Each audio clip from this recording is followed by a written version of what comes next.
If you have a Sebo X vacuum cleaner with poor suction, today we're going to go through quickly each part step by step, finding any blockages or anything that might be stopping the suction. Firstly, let's start with the floor tool. We're going to lay the vacuum cleaner on its back and we're going to remove the brush bar by pressing the button at the top and then pulling the end cap out. These can be a little bit stiff, so once you've done this, before you put yours back in, just spray with a little bit of silicone spray or something like that.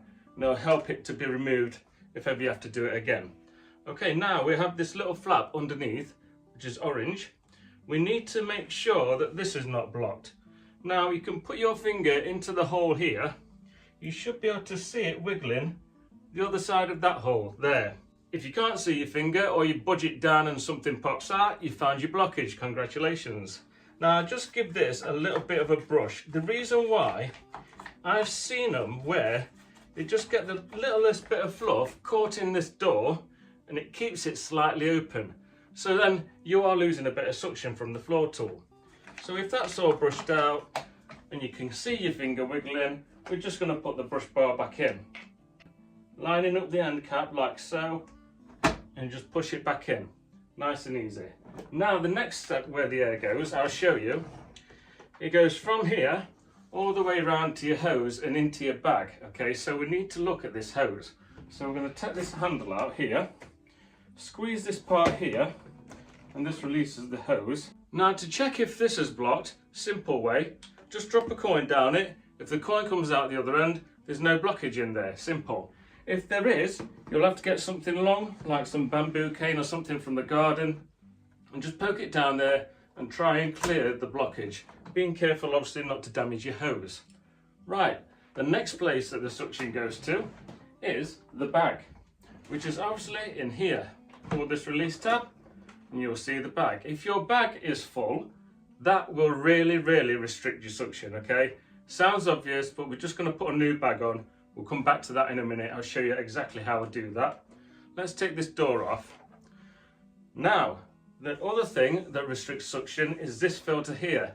If this is blocked up, it's basically creating a barrier right in front of the motor that's trying to suck air through all these things. So I'm going to put a new filter on.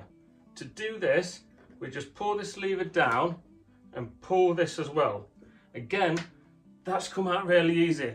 I've had to pull on these really bad sometimes. So again, on your new filter, just put a little bit of silicone spray before you put it in.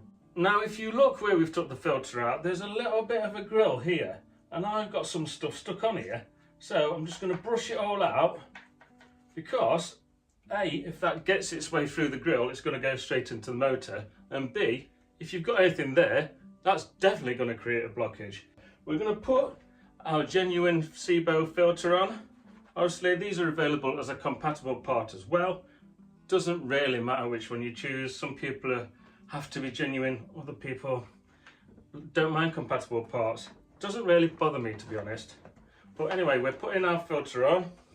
Brush out any dust as well. That's always a good routine to get into. And we're going to grab our bag. We're going to press these things in at the side to pull it out. And we put the little cap over the bag hole so then the dust doesn't fly everywhere when we put it in the bin. Right, so grab your new bag and it just slips on to the runner like so. Okay, then pick up the bottom of the bag as you're putting this in because you don't want it getting trapped inside the door, okay? And then close the door and press down the front locking lever. And that is it. We've covered everything that would cause a blockage on your Sebo vacuum cleaner. Just one last thing I want to show you, just as a maintenance tip as well, is to slant the vacuum cleaner back and we're going to check this filter here. So you pull this tab, pull the door up, and as you can see this filter is really black. So we're going to put the new one in. That just goes in like so, and then you put your cover back on and press it shut. Now that's not going to affect your suction, it's just a good maintenance routine. You've changed one filter, so why not change the other one? I hope you found this video helpful. The next one is showing you how to change the motor on your Sebo.